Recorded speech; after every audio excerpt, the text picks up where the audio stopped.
자, 여러분 안녕하세요. 승용훈의 개소리타파 TV입니다. 오늘 그러니까 조금 전까지만 해도 이제 아까 얘기하던 내일이 됐네요. 원래 오늘 방송을 못했어요. 왼쪽 눈에 조금 시력적으로 좀 문제가 생겨가지고 그래서 이제 찾던 약을 갖다가 좀 넣으니까 좀 낫네요. 컨디션도 완전히 저하가 돼가지고 왜 이런지 모르겠어요. 어, 간이 맛이 갔나? 간이? 뭐 어찌됐든 자, 오늘 여러분들하고 이제 방송할 주제는 금에 대한 것입니다. 그 다음에 비트코인에 대한 것입니다. 그 다음에 이제 우리나라 청년들의 이제 자발적 실직 상태, 자발적 실직 상태에 대해서 이야기를 좀 하고요. 뭐 중국도 마찬가지고, 중국이 이제 뭐 탕평족들이 많다라고 하는데 그런 탕평족들만 실제적으로 뭐 중국만 그런 게 아니다라는 거예요. 그런 의미에서 지금 이제 심야에 방송을 하는 거는 근래 들어서 처음이라 가지고 제가 12시 넘어서 방송을 한 적이 없어요, 원래. 그러니까 지금 이 방송을 해놓으면은 아마 제 방송을 보시는 몇 분들은 내일 이제 일어나시면은 방송을 보게 되실 거예요. 그러면은 방송 보신 분들은 댓글 달아주세요. 뭐 댓글 같은 데다가 뭐 물어볼 거라든지 방송을 해줬으면 좋겠다 이런 주제 같은 거 이제 달아서 이야기를 해주시면은 제가 거기에 따라 가지고 방송을 좀 조절을 좀 하도록 하겠습니다. 자, 일단 처음에부터 일단 금부터 이야기를 들어가도록 하겠습니다. 금. 자, 아시아경제입니다. 아시아경제 오피니언에서 금값이 치솟는데 한은이 금을 안 사는 이유라는 거예요. 한은이 금을 안 사. 왜 한은이 금을 안 살까? 왜 안 사는 거요?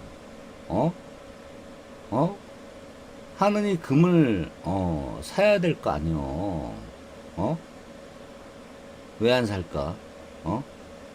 예.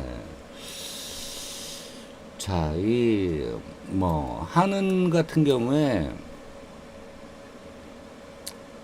예.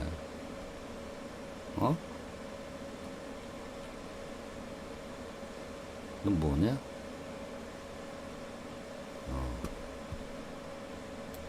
이것도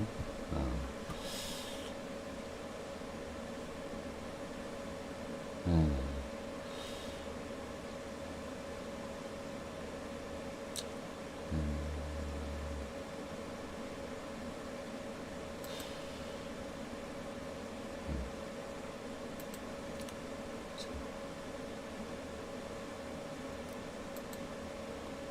음?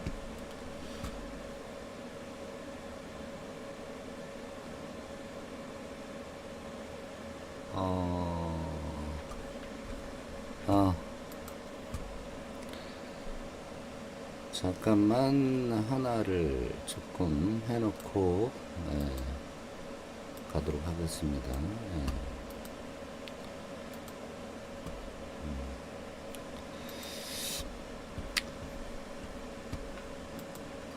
아직 아무도 안 들었지?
자, 예.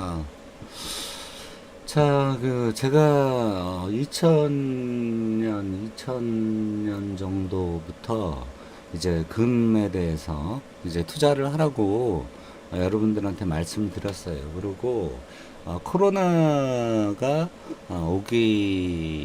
오기 전에 에도 2019년 이래가지고도 금을 계속 매입을 하라고 여러분들한테 말씀을 드렸는데, 이제 그때 제가 얘기한 게 앞으로 금값이 뭐 한 2025년 뭐 이 정도까지 가면은 금값이 결국 그러니까 사상 최대의 금값, 그러니까 이제 3,000달러 1온스당 3,000달러를 초과하는 때가 오게 될 것이다 라고 이야기를 했어요. 근데 그때 당시에 가격이 1온스당 국제 금시장에서 한 1,500달러 정도일 때 이제 제가 여러분들한테 이제 말씀을 드렸었죠. 그러면은 그로부터 지금 이제 한 4년 정도 지났으니까 만약에 1,500에서 지금 이제 2,600불 정도 하거든요. 2,600불, 2,700불을 왔다 갔다리 하는데, 거의 뭐 100% 가까이 올랐다라고 생각을 하시면 될 것 같아요. 그러면은 한 해에 한 25%, 그냥 뭐 정확히 하면 한 해에 한 22%의 수익률을 남길 수가 있는 그런 겁니다. 자, 아시아경제에서 나오는 걸 두고 해서 금값에 대해서 이야기 좀 해보겠습니다. 금값이 치솟는데 한국은행이 금을 안 사는 이유라고 이제 얘기를 하고 있어요. 요즘 우리나라 증시에서 주목받는 상장 지수 펀드, 펀드죠, 그쵸? 금에 대해 가지고 이 펀드가 이제 뭐 34거래일 연속 개인의 순매수가 이어졌다라는 거예요. 이제 이걸 갖다가 늦게 알은 그런 인간들이 이제 이걸 사고 있는 그런 상황이죠. 그러니까 국제금값이 지난 12일 사상 처음 8월 12일 날 처음으로 온스당 2,500달러를 돌파했어요. 이게 사상 처음으로 2,500달러를 돌파한 거예요. 2,500달러를 돌파를 못한다라고 했던 그런 전문가들이 엄청 많은 거예요. 됐어요. 돌파한 뒤 현재 2,550달러까지 상승했다라고 하는데 연초에 온스당 2,070달러 수준의 금 가격은 8개월 만에 22% 이상 상승을 했다라는 거예요. 자, 그러면은 이제 금값이 왜 오를까? 여기 뭐 이렇게 하고 있는데 여기에 있는 게 다 맞는 거 아니에요, 여러분. 여기에 있는 거 말고도 더 많은 내용들이 있어요. 좀 이따 말씀을 드리도록 하겠습니다. 금값은 왜 오를까? 미국의 기준금리 인하 가능성이 커지면서 달러 가치가 하락하고 있어서다라는 거예요. 달러의 가치가 이제 우리나라와 그 다음에 달러를 이제 대비를 하거나 그럴 때 같은 경우는 달러 가치가 하락하고 있는 것 같지는 않지만은 유로화 기준이나 이런 걸로 봤을 때는 이 달러의 가치가 하락하고 있고 하락할 수밖에 없다. 왜? 민주당의 바이든이 돈을 연락에 풀었기 때문에 그렇습니다. 자, 달러가 약세를 보이면서 대체 자산으로 꼽히는 금의 가치가 올라갔다. 라는 건데, 여기서 하나 우리가 주의를 해야 될 게 있어요. 여기서 하나 플러스 해가지고, 금의 가치가 올라감과 동시에 비트코인의 가치까지 같이 올라가는 그러한 현상이 생기죠. 왜냐하면은 비트코인의 이제 채굴량이 거의 이제 쪽나는 때가 거의 다가오고 있단 말이에요. 그런 것 때문에. 자, 그러면 달러가 약해진다 그러면은 전 세계의 기축통화인 달러가 약해진다 그러면은 이제 사람들이 이제 불안해지잖아요, 그렇죠? 자, 그러면은 달러가 약해졌을 때 피해를 보는 국가들은 어디가 있을까요? 달러가 약세를 보인다라고 했을 때, 달러가 약세를 보인다 그랬을 때 문제가 되는 나라들은 주로 그러니까 이제 동남아시아라든지 아니면은 지금 현재 상황으로 해서 굉장히 정세가 불안한 나라들. 이건 달러 약세하고는 별개예요. 달러 약세하고는 별개로 현재 자국 통화에 문제가 있는 나라들. 이런 것들. 그러니까 이를테면은 이제 자국 통화에 엄청난 인플레이션이 발생을 하고 있고 그런 때 같은 경우에는 금을 매입을 하게 됩니다. 자, 지정학적인 위험이 커진 것도 금 가격을 수년째 밀어 올리고 있는 중요 요인이다. 자, 우리가 생각을 해보세요. 지정학적 위험이라는 것은 전쟁 위험을 얘기하는 겁니다. 전쟁 위험이 생겼을 때 우리가 돈이라는 거는 결과적으로 어떤 것이다? 돈이라는 거는 결과적으로 이 타버리면 끝나는 거예요. 전쟁이 나게 되면 돈의 가치는 엄청나게 떨어져 버려요.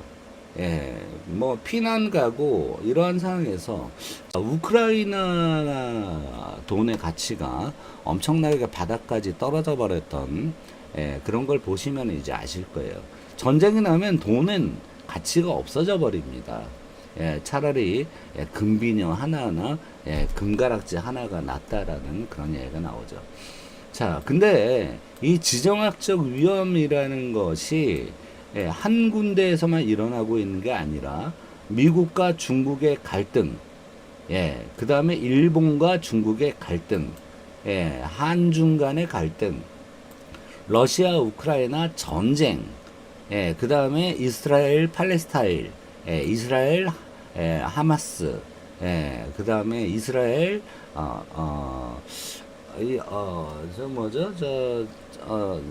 하마스가 아니라 또 하나 있는데 헤즈볼라, 그 다음에 이란, 이러한 것들에 대한 그 다음에 후티 반군, 이런 데에서 엄청나게 그 중동 그 다음에 유럽 그 다음에 서아시아, 극동아시아, 우리나라를 포함한 중국, 일본, 한국, 북한, 의 정세가 나날이 나빠져 가고 있는 상황에서 전부 다 무기만 사들이고 있기 때문에 결과적으로는 이 안전자산의 가치가 높아질 수밖에 없는 상황이다라는 거예요. 예. 자, 근데 이제 이 금의 전 세계의 통화의 패권은 저번에도 한번 말씀을 드렸지만, 뭐, 네덜란드 화폐, 그 다음에 이제, 베니스 화폐, 그 다음에 이제 저쪽에 이태리에 있는 데인데, 그런, 항구 도시, 거기에 또 화폐, 베네치아, 베네치아 화폐, 그 다음에, 이제 또 영국의 화폐, 포르투갈 화폐, 이런 식으로 패권들이 스페인 화폐, 뭐 이런 것들이 이제 패권들이 엄청나게 이제 바뀌었던 그러한 상황들입니다. 거의 제가 주기를 말씀드렸지만은 100년 정도마다 한 번씩 통화의 패권이 바뀐다라고 봤을 때 미국 통화의 패권은 세계 2차 세계대전 이후로 그러니까 미국의 통화가 이제 가치가 올라가기 시작해가지고 이제 바뀔 때가 된 그런 거죠. 100년 정도가 됐으니까. 하지만 금의 가치는 그동안 꾸준히 올라왔다라는 거예요. 금의 가치는 한때는 뭐 알루미늄보다도 금의 가치가 못했어요. 왜냐하면 옛날에는 이 자연에서 알루미늄을 이제 채취하는 거는 굉장히 힘든 거거든요.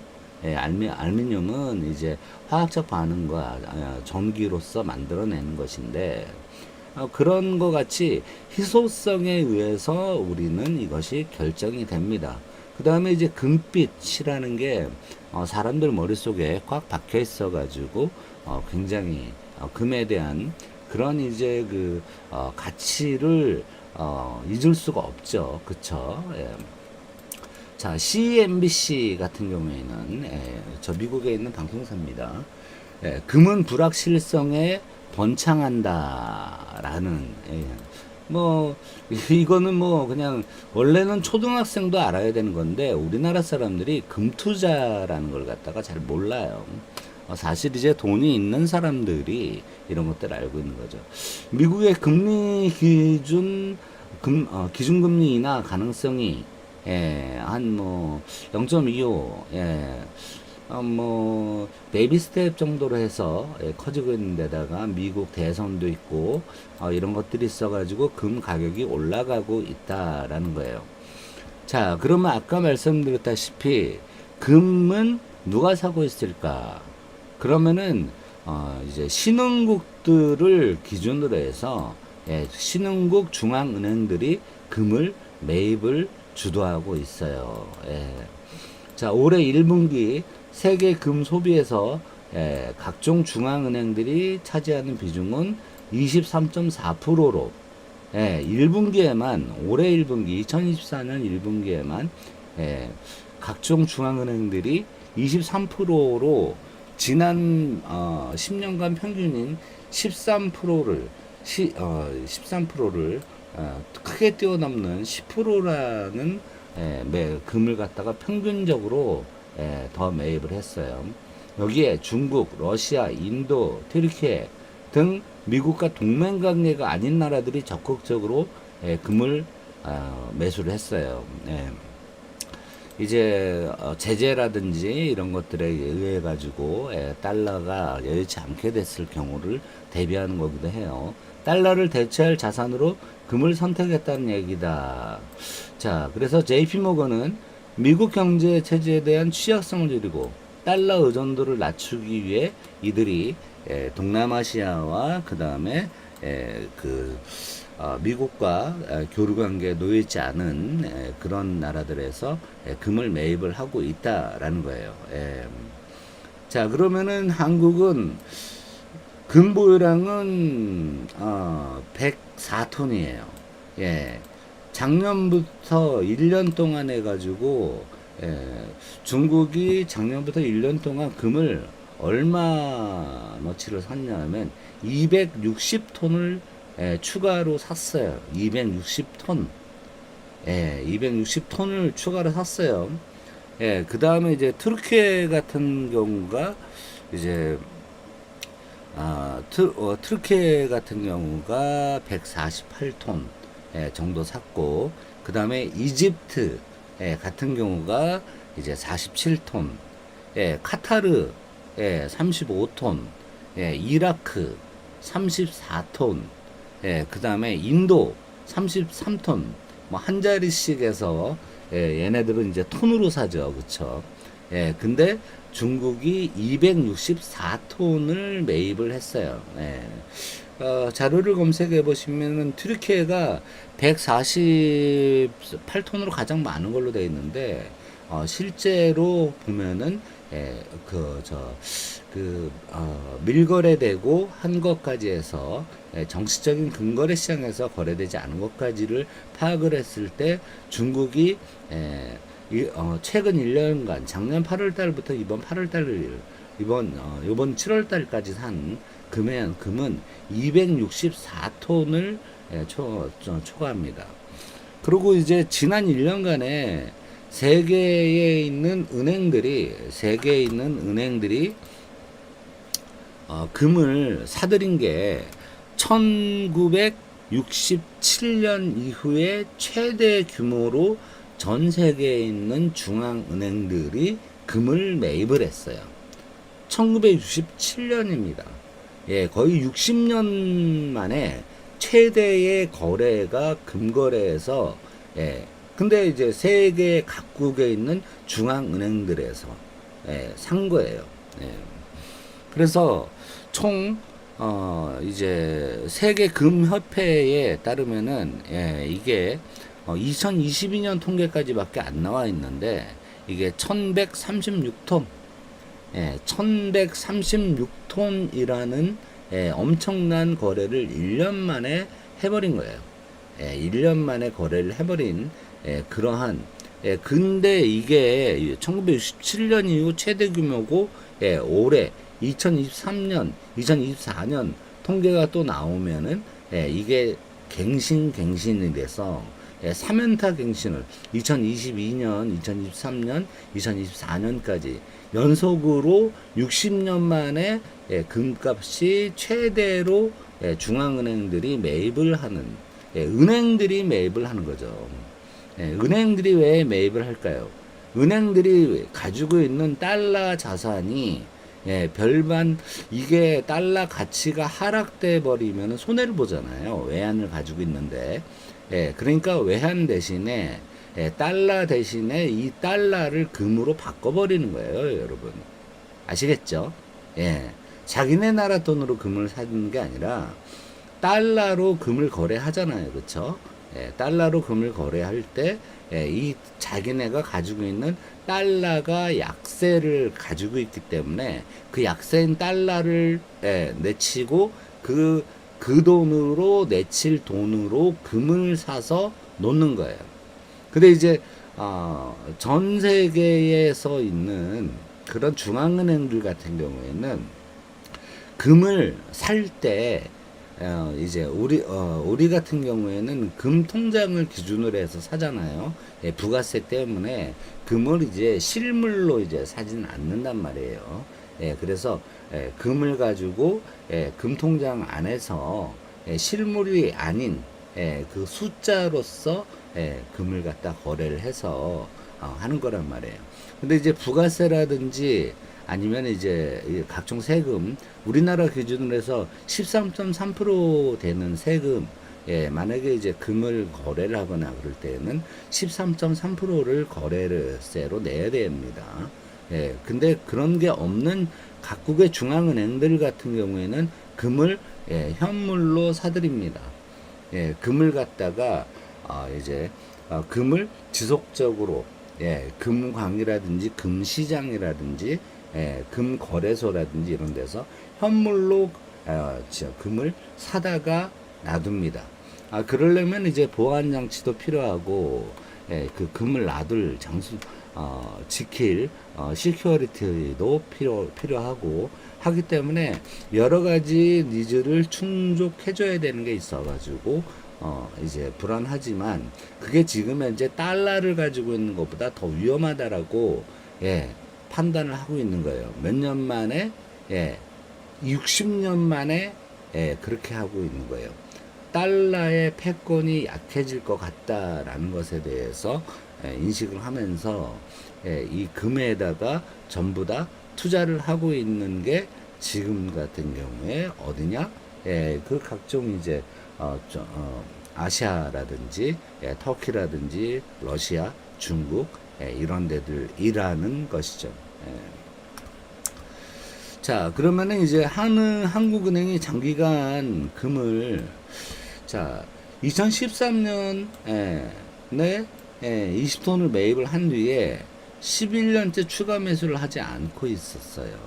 예. 자, 우리나라가 외환 보유액의 1.1% 수준의 금을 가지고 있다. 자, 이거는 굉장히 그래요. 우리나라 금 보유 수준은 세계 금협회 127개국 중 38위예요. 예. 와, 굉장히 금을 적게 가지고 있죠. 자, 이 말은 뭐냐면 안전자산을 적게 가지고 있다라는 얘기예요. 근데 이제 우리나라 외환 보유액 순위가 세계 9위다 라고 봤을 때는 이게 그 우리나라가 안전자산을 너무 적게 가지고 있다라는 거예요. 그러니까 실제적으로 금을 가지고 있지 않고 미국에서 또는 이제 다른 나라들에서 어떠한 금융위기가 발생을 했을 때 금융위기가 발생을 해서 달러 가격의 폭락이 일어나거나 그랬을 때는 우리는 안전자산인 금을 많이 확보해 놓지 않고 외환 보유액 중에서 금을 많이 보유하지 않고 있었기 때문에 결과적으로는 어떤 상황이 된다? 그 외환 위기를 그대로 겪어야만 하는 상황이 되어버리는 거예요. 자, 굉장히 중요한 문제예요. 우리나라가 세계 외환 보유액 순위가 이제 작년 기준으로 9위인 점을 갖다가 봤을 때 금을 가지고 있는 보유로는 38위다라는 거예요. 저기 아주 그 후진 나라 이런 데보다도 아니죠. 우리나라 뭐 선진국이라 그러면서 그러니까 안전자산에 대한 생각이 너무 달러에 치우쳐져 있다라는 거예요. 그래서 유럽발 외환위기라든지 그 다음에 저쪽 미국발 외환위기라든지 얼마든지 지금 날 수가 있어요. 각 은행들이 전부 다 위험한 상태니까 각 경기들이 국가에서 돈을 풀어가지고 지금 다 은행들하고 기업들의 줄도산을 막고 있는 상황이에요. 우리나라 똑같아요. 아시아 신흥국들 같은 경우는 그나마 낫지만은 만약에 미국이나 이런 데서 흔들거리면은 아시아건 뭐건 전부 다 싹 다 제2의 리먼 브로더스 사태, 제2의 외환 위기 사태, 제2의 모기지 사태 같은 그러한 사태가 발생할 수 있다라는 것을 여러분들이 놓치면 안 되는 거예요. 자, 그래서 그러면은 한국은행이 2013년부터 금을 매입을 하지 않았으니까 2013년에 금값이 얼마 했나 볼까요? 한국은행이 얼마나 뻘짓을 하는지. 자, 지난 10년간의 금값이에요. 지난 10년간. 근데 10년보다 더 지났잖아? 근데 여기에서는 이제 안 나온다, 이게 안 나와요. 자, 그러면 우리가 봅시다. 그냥 금을 갖다가, 지금 10년 전 금값이 10년 전 금값이 1,300달러 정도였어요. 10년 전 금값이 1,300달러인데 지금 얼마? 거의 2,600달러에 가고 있어요. 1,300달러에서 2,600달러면 얼마? 얼마? 얼마? 2배라는 거예요. 금값이 그 2013년, 예, 그러니까 뭐 2013년에 금을 하고 했으니까 그때 당시에 예, 온스당 온스당 금 가격이 1온스당 금 가격이 1,300달러 했는데 지금 2,500달러를 예, 사상 초로 넘어갔어요. 예, 제가 계속 오른다고 계속 이제 2019년 정도부터 계속 이야기를 2018년부터 드린 것 같나? 예, 그 부동산에 투자하지 말고 금에 투자를 하고 달러에 투자를 해라. 아, 그렇죠. 예, 그러다가 이제 금 말고 이제 달러에 투자를 해라라고 달러 말고 금에 투자를 해라라고 여러분들한테 말씀을 드린 적이 있어요. 지속적으로 들어왔어요. 계속 들어왔어요. 제 방송 찾아보시면은 다 나와요. 예, 제목 보고 들어가시면은. 예. 자, 그러면은 10년간 한국은행이 금을 매입을 해놨다라면은 2배가 올랐다라는 거예요. 예, 그러면은 외환 들어오는 거 가지고 금을 갖다가 지속적으로 매입을 했다라면은 예, 2배가 올랐기 때문에 지금의 한국은행은 어떤 걸 하냐면은 예, 한 1년에 10%씩을 갖다가 돈을 벌 기회를 버려버린 거예요. 예, 돈을 벌 기회를 버려버리고 오히려 지금 현재 불안전 자산 쪽으로 가고 있는 금을 안고 있었다라는 그런 이야기가 되는 거예요. 예. 이런 거 같은 경우에는 굉장히 이제 문제가 있죠. 우리나라가 실제적으로 외환 유동성을 갖다가 확보를 함에 있어 가지고 외환 유동성이라는 거는 여러분 달러도 외환 유동성이지만 금도 외환 유동성이에요. 그거는 그냥 간단하게 알려드릴게요. 복잡하게 설명 안 할게요. 금은 바로 바꿀 수가 있어요. 바로 팔 수가 있단 말이에요. 그 금을 바로 팔아버리면은 그게 바로 그냥 현찰이 돼버리는 게 바로 금이에요. 그렇기 때문에 우리나라가 외환 위기 때, 김대중의 외환위기죠. 그쵸? 김대중의 외환위기 때 우리가 금모으기 운동을 해가지고 그것을 이제 벗어나는데 조금이라도 이제 국민들이 도움이 되었던 거란 말이에요. 자, 이런 겁니다. 자, 시티은행이 금 투자 심리가 향후 3개월에서 6개월 정도 상승할 것이다. 금 투자 심리가 상승할 것이다. 라는 거예요.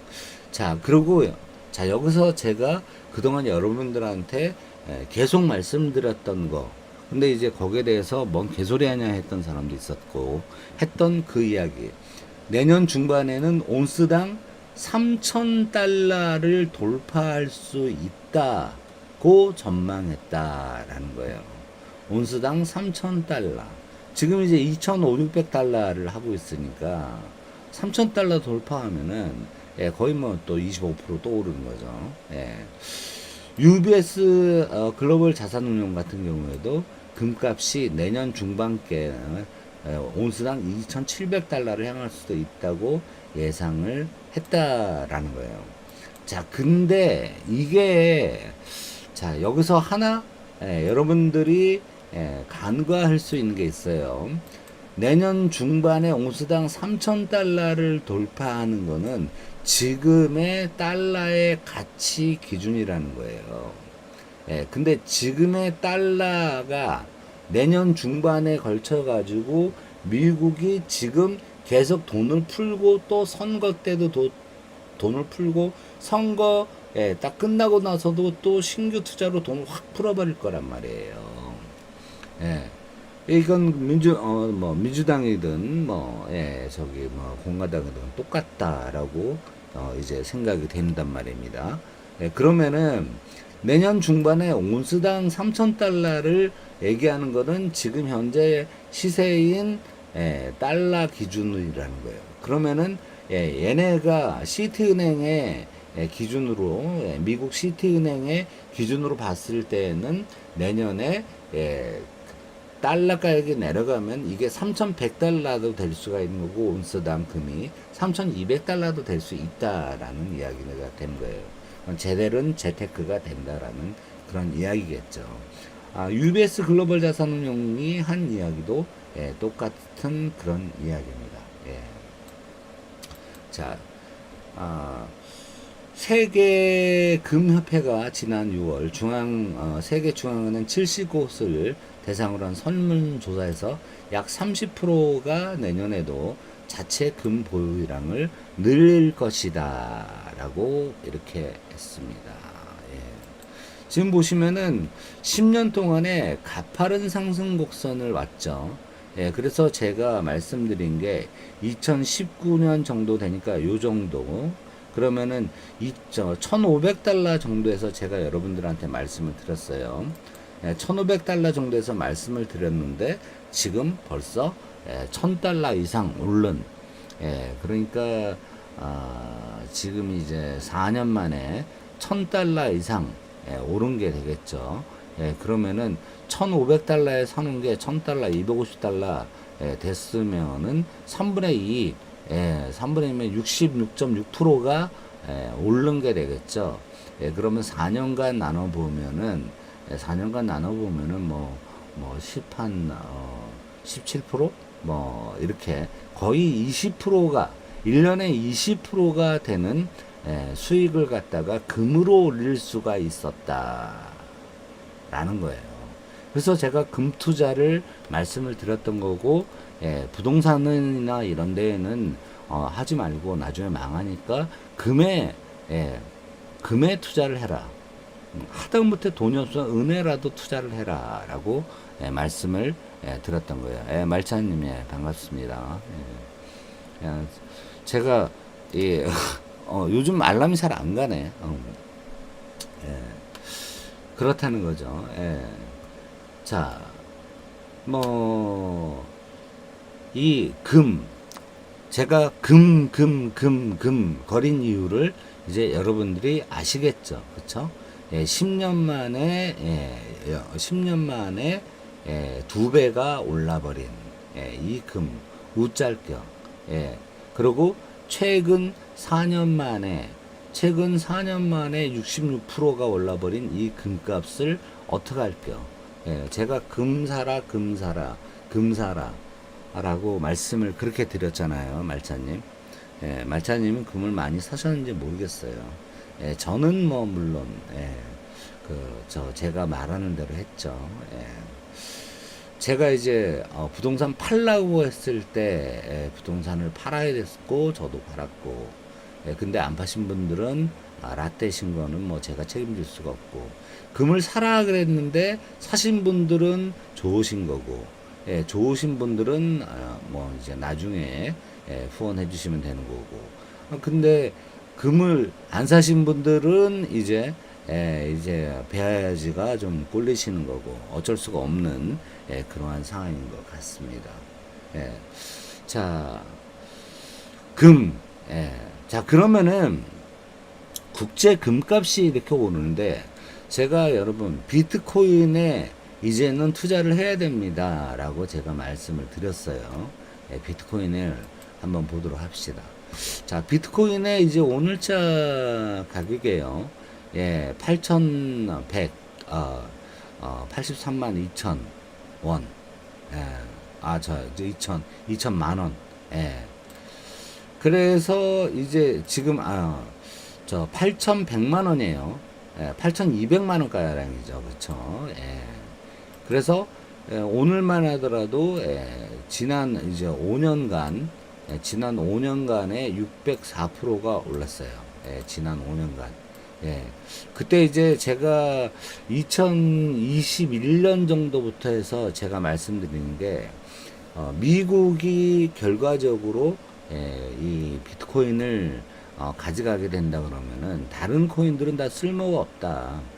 그러니까 결과적으로, 비트코인, 이더리움, 을 뺀 나머지 알트코인들은 다 개판이 될 것이다라는 거예요. 네. 자, 비트코인 같은 경우에 지금 현재 지금 이걸 원으로 따지면 이런데 US 달러로 하겠습니다. 미국 달러로. 예. 자, 지금 6,000달러 정도예요. 예, 6,000달러 정도인데 예, 저 6천만 원을 한꺼번에 투입해서 이제 이걸 사질 않아도 돼요. 예, 이 그 비트코인 원코인에 대해서 하는 게 아니라 예, 비트코인에 대해서 얼마를 지금 이제 6천 원일 때 비트코인에 예, 몇 프로를 사놓으면은 예, 비트코인 원코인에 몇 프로 사놓고 뭐 이런 거죠. 돈이 많은 사람은 뭐 이제 돈을 많이 그러니까 돈으로 투자를 하는 거예요. 돈으로 예, 비트코인이나 네. 정상적인 네, 비트코인 거래소를 사용하시기 바랍니다. 그런 때에서 이렇게 해가지고 이게 자 지금 이제 여기 보시면은 제가 2021년에 비트코인을 팔아라라고 말씀을 드렸어요. 예, 2021년에 부동산 팔아라, 비트코인 팔아라라고 말씀을 드렸었죠. 예, 그때 기억을 하실 거예요. 2021년 말 돼서 빨리 부동산 정리하고 비트코인하고 이런 거 다 팔아라라고 했을 때 어떻게 됐어요? 쭉쭉쭉쭉쭉쭉쭉쭉쭉쭉쭉쭉쭉 떨어졌죠. 쭉쭉쭉쭉 떨어져서 별반 올라오질 않았어요. 예, 그래가지고 그때 이제 제가 2023년 정도부터 해서 이제 이게 오를 거다라고 해서 이제 비트코인에 대해서 투자할 때가 됐습니다라고 제가 작년부터 비트코인이 괜찮다라고 말씀을 드렸어요. 예, 방송 찾아보세요. 예, 그래서 그 비트코인이 이제 2024년부터 쭉 올라가기 시작하면서 어떻게 됐냐면은 결과적으로 6천까지 올랐습니다. 자, 6천에서 팔았고 지금 이제 6천에서 됐어요. 예, 2021년하고 2024년하고 똑같은 상황이 이제 되어 있는 이런 상황이에요. 자, 그러면 여기서 비트코인에 지금 약간 이제 하방세를 보이는데 어떠냐? 자, 지금 이제 달러와 약세에 따라 가지고 예, 무엇이 올라간다? 금과 비트코인은 올라간다. 알트코인들은 지금 개판들이 됐어요. 이런 뭐 알트코인들은 전부 다 뭐 이런 거 이런 알트코인들 같은 것들은 지금 뭐 돈이랄 게 없어요. 마이너스 썰트 이런 거 예.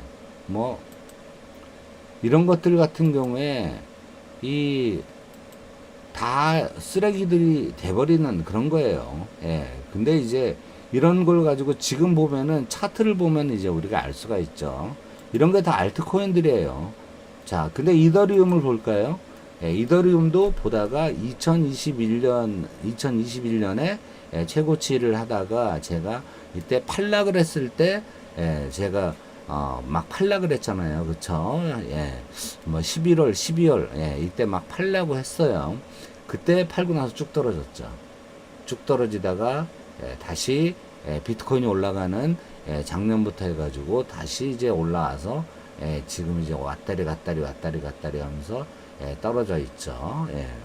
자, 그래서 제가 얘기했던 게 비트코인과 이더리움은 미국의 그 코인이고 그 다음에 실제로 이제 채굴이 완전히 거의 종료가 돼 가고 있는 비트코인 같은 경우는 금이나 마찬가지이기 때문에 예, 제가 이제 비트코인을 얼마까지를 이제 본다라고 생각을 하세요.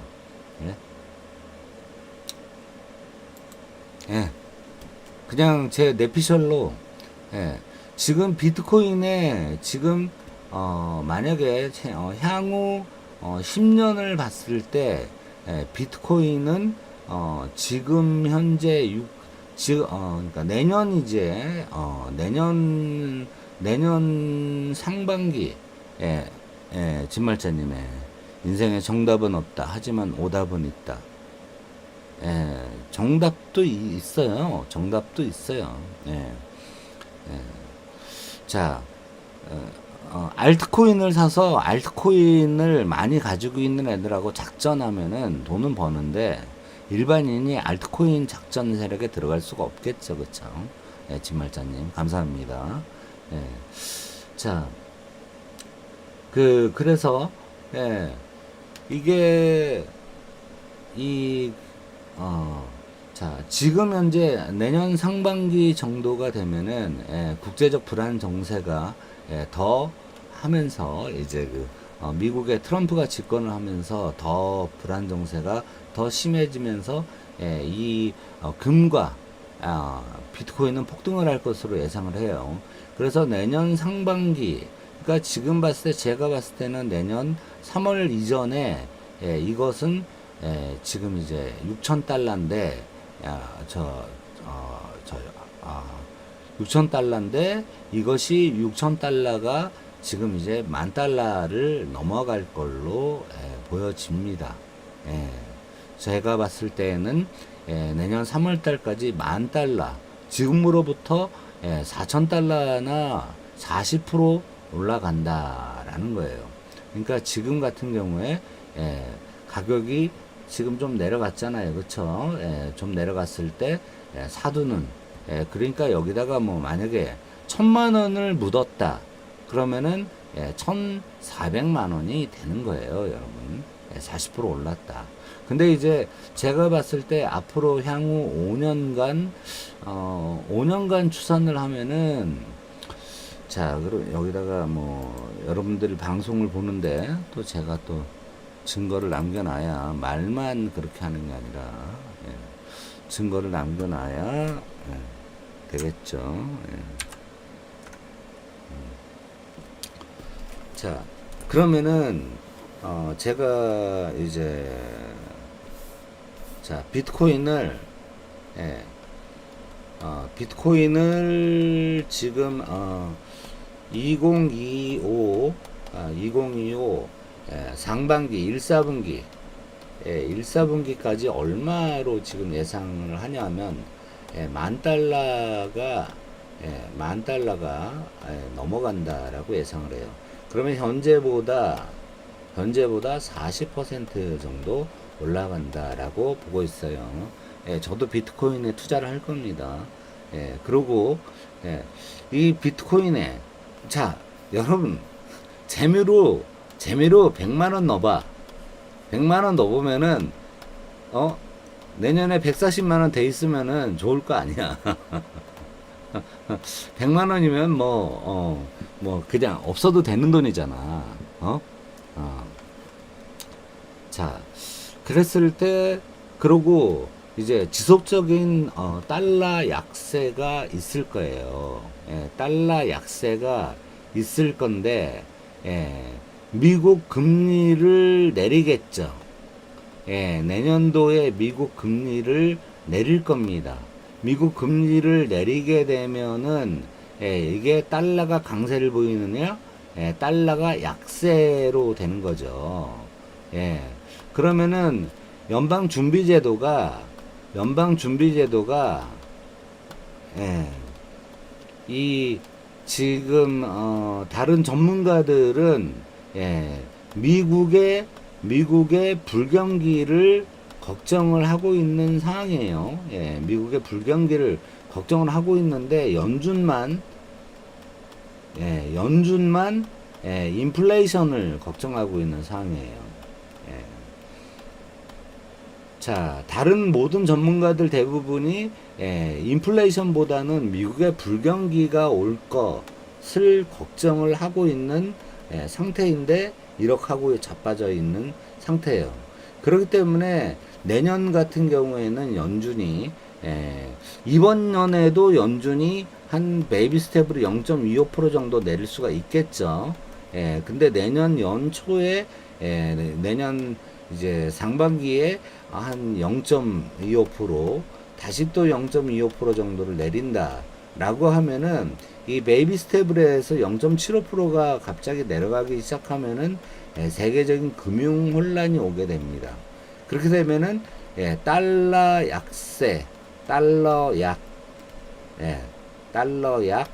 금강, 그 다음에 비트 강,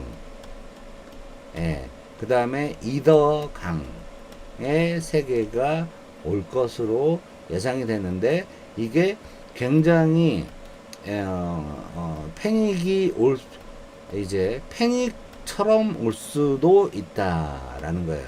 예, maybe 이건 만약 패닉처럼 왔을 때에는 제가 예측했던 것보다도 내년 상반기에 이게 15,000달러까지도 비트코인이 올라갈 수 있다라는 거예요.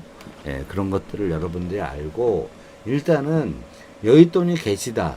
그러면은 지금보다 비트코인이 내려갈 일은 없으니까 내려갈 일은 없으니까 비트코인에 지금은 투자할 때다라는 거예요.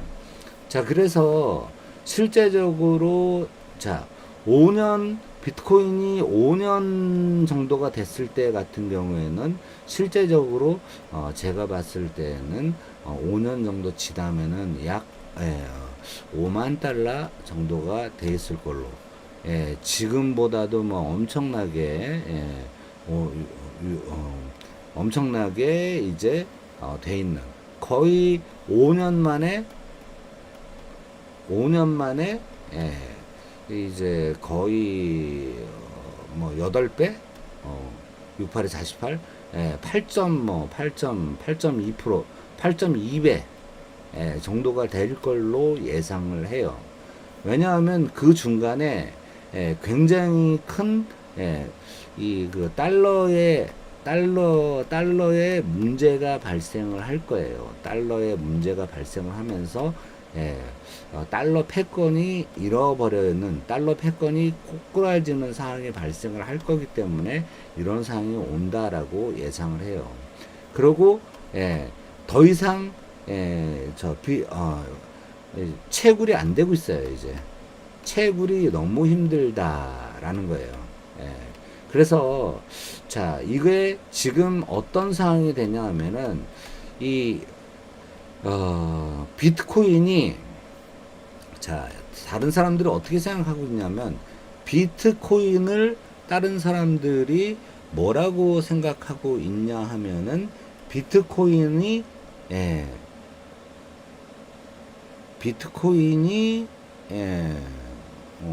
왜 이게 안 나오지?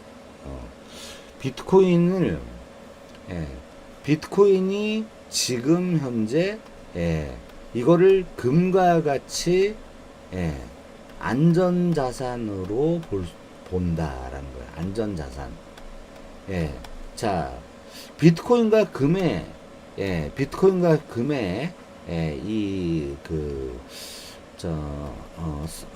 유사성을 보겠습니다. 자, 금을 만들려면은 금의 양은 한정적이다. 물론 저 밑에까지 뭐 아주 깊은 데까지 해가지고 막 위험한 데까지 해가지고 하면은 금의 양은 한정적인 게 아니겠죠. 금을 더 캘 수가 있겠죠. 근데 비용이 올라가요. 그러면 또 금값은 또 올라가겠죠. 그렇죠? 자, 이런 것처럼 비트코인도 이제 비트코인의 채굴을 갖다가 이제 문제를 계속 풀면서 채굴을 이제 하면서 하는데 이게 점점점 어려워지니까 채굴 비용이 올라가기 때문에 이게 같이 올라간다.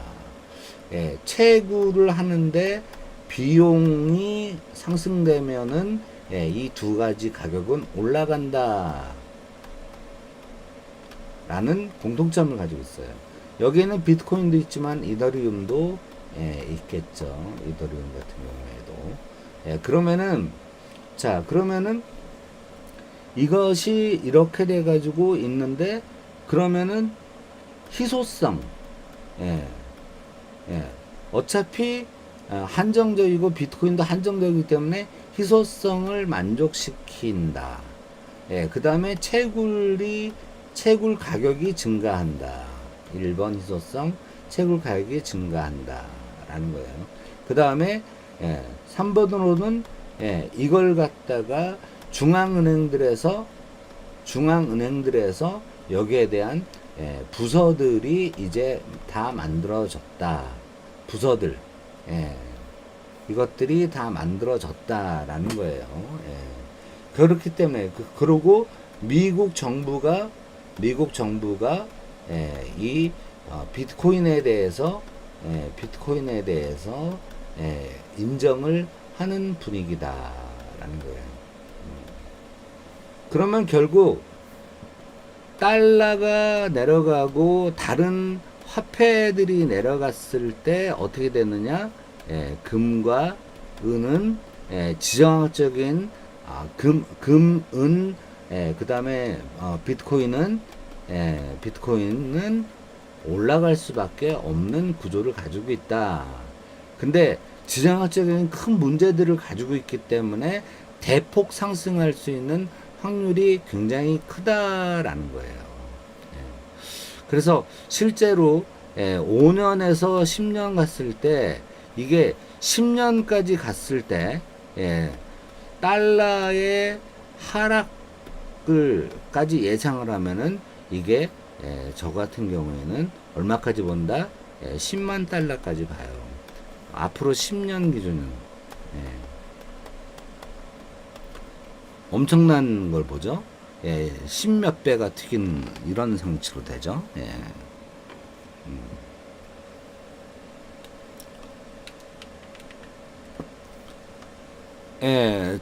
진말자님의 저기 북한이 그 당시에 그 가져간 비트코인은 다른 데다 썼어요. 다른 데다가 다 쓰고 지금은 그 비트코인이 없어요. 비트코인 그 저기 그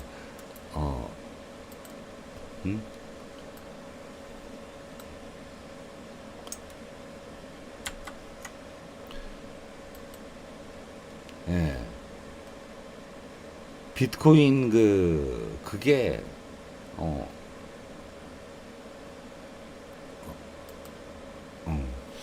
비트코인이 비트코인을 다 이제 다른 거에다 써버렸기 때문에 비트코인이 지금 없다라고 보시면 돼요.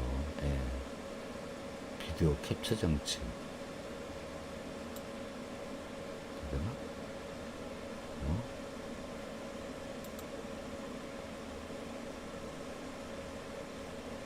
브라우저. 이게 왜 이래?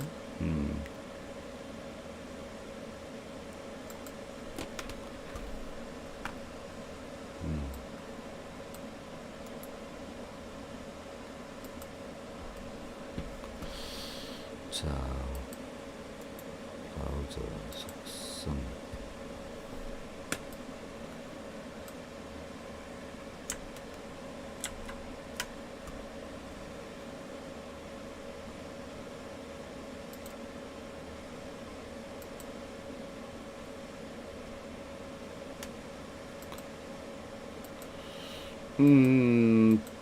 브라우저에 글씨가 나오는 게 이제 안 나오네. 뭐 할 수 없죠. 뭐 그냥 합시다.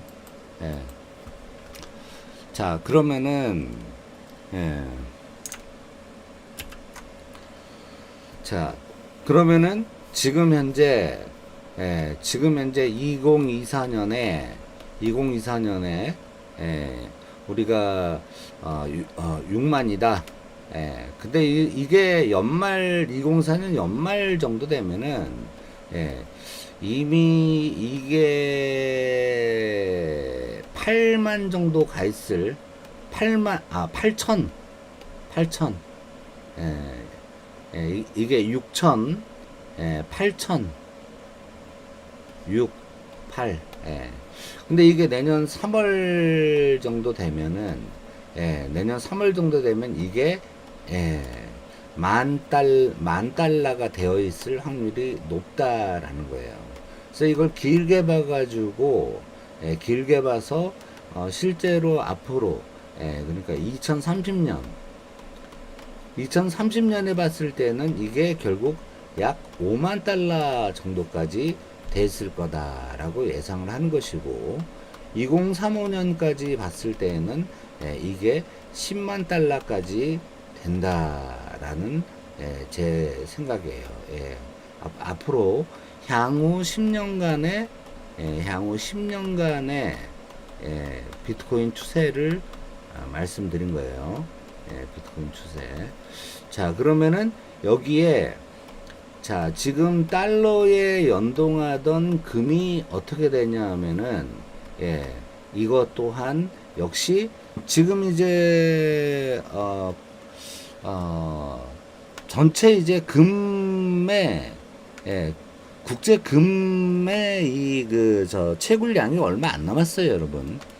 더 이상 이 그 국제 금이 이제 채굴량이 이제 얼마 안 남아서 금도 이제 채굴을 지금 점점점 더 어렵게 채굴을 하고 있는 상태예요. 그렇기 때문에 이것도 따라서 이것만큼 비트코인만큼 무슨 이제 뭐 그냥 도박성으로 사기성으로 이제 올라가는 것이 아닌 어떤 식으로 올라가느냐 이거 같은 경우에는 거기에 한 반 정도 아니면 3분의 1 정도 수준에서 반 정도 수준으로 따라서 올라간다라는 거예요.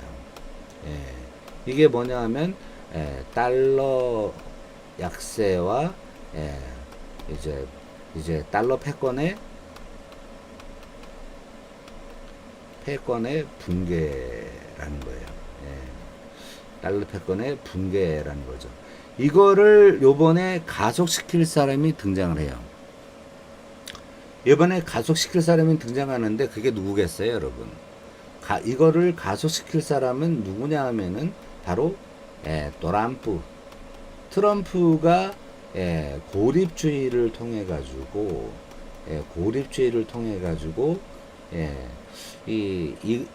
실제적으로 달러 패권을 갖다가 제가 관세 막 때려버리고 지금도 25% 관세 때리고 있는 태양광 패널 생산을 갖다가 지금 대부분 다 이제 중국보다 오히려 저기 인도네시아 같은 동남아시아에서요.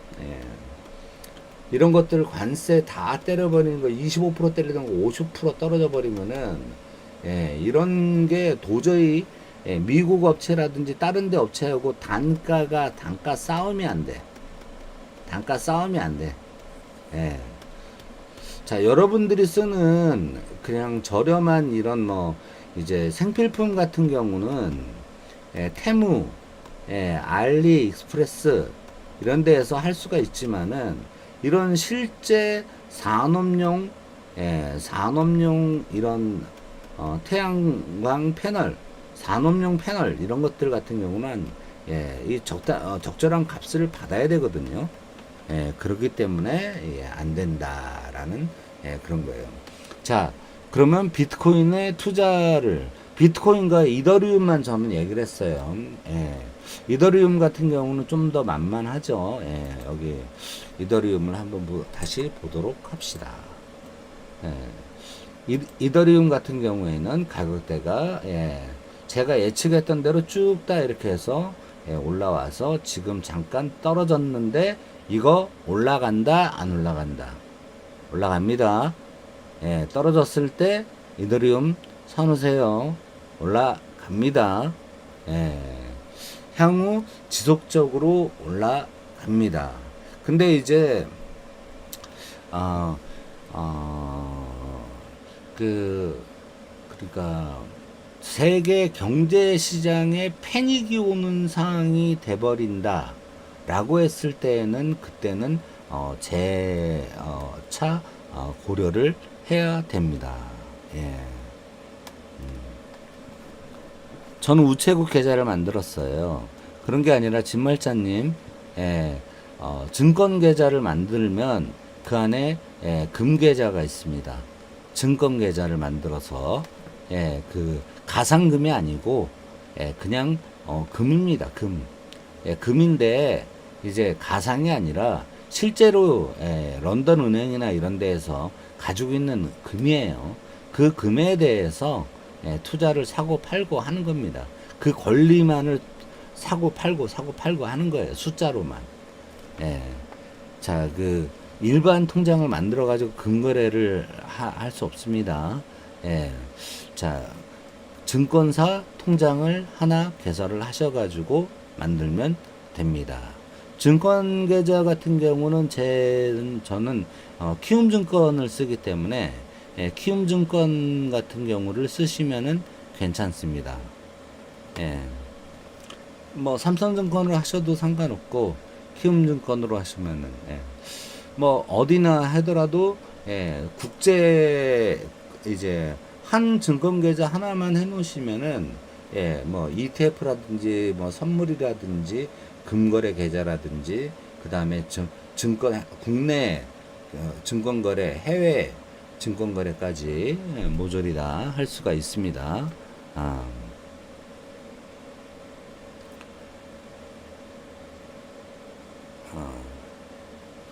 가상은 BTTS를 쓰시는 게 좋아요. 예. BTTC인가?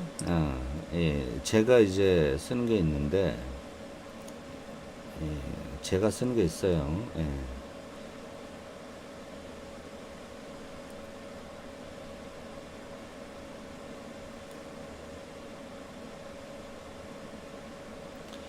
BTCC. BTCC라는 거를 다운받으셔가지고, 거기서 거래를 하시면 됩니다.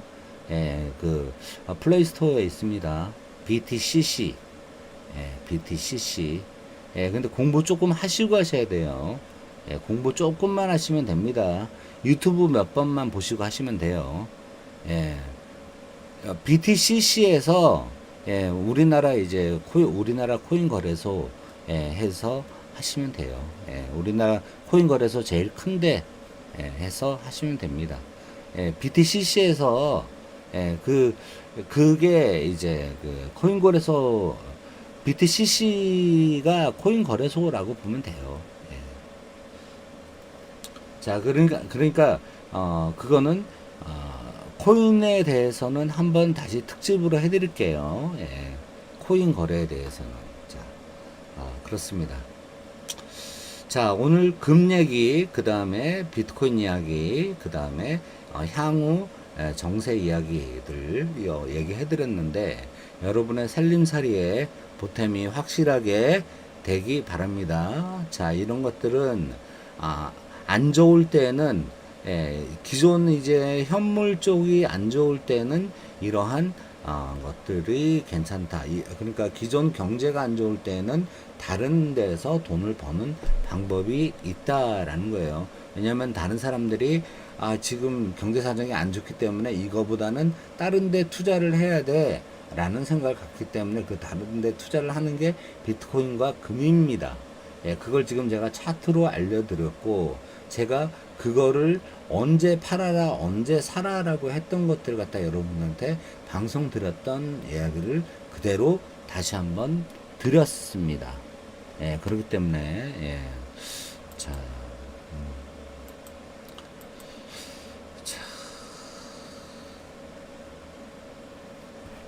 자,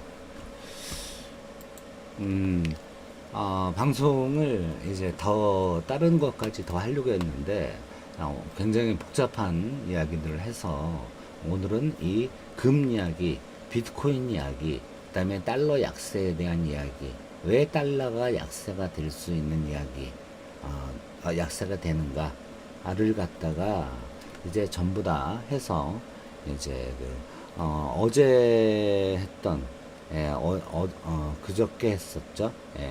오늘이 그저께가 돼버린 거지. 1시 28분이니까. 그런 것까지 해가지고, 그 지정학적인 문제, 그 다음에 대만전 문제, 이런 것들까지 다 해가지고, 결과적으로는 달러는 약세, 금은 올라가고, 계속 올라간다라는 거. 그 다음에 사상 최초로 금이 2,500달러를 넘었다는 거. 사상 최초예요, 여러분. 역사적으로도 금이 1온스당 금거래소에서 2,500달러에 거래된 적이 없어요. 근데 그게 예, 지금 이제 내년에 3,000달러 올라간다, 내년 중반이다라고 하는데, 저는 이게, 자칫 잘못하다가는, 내년 상반기에 3,000달러, 또는 이번 연말에 3,000달러까지 올라갈 수도 있지 않을까 하는 그런 바람을 가지고 있습니다. 예. 아시겠죠? 예, 자, 오늘 깊은 밤에 했던 그 송영훈의 개소리 타파 TV, 오늘은 여기까지 하도록 하겠습니다. 우리 진말자님 고맙습니다. 그리고 늦은 시간까지 봐주신 여러분 고맙습니다. 예, 앞에 중요한 내용들이 있으니까 안 보신 분들은 한 번씩 다시 보시기를 꼭 추천드립니다. 그리고 좋아요는 전부 다 눌러주시고, 예. 자, 감사합니다. 깊은 밤, 잘 주무시고, 내일도 좋은 하루, 오늘 새벽 잘 일어나시고, 오늘도 좋은 하루 되시기 바랍니다. 여태까지 개소리 사포TV의 성명군이었습니다. 감사합니다. 내일은 안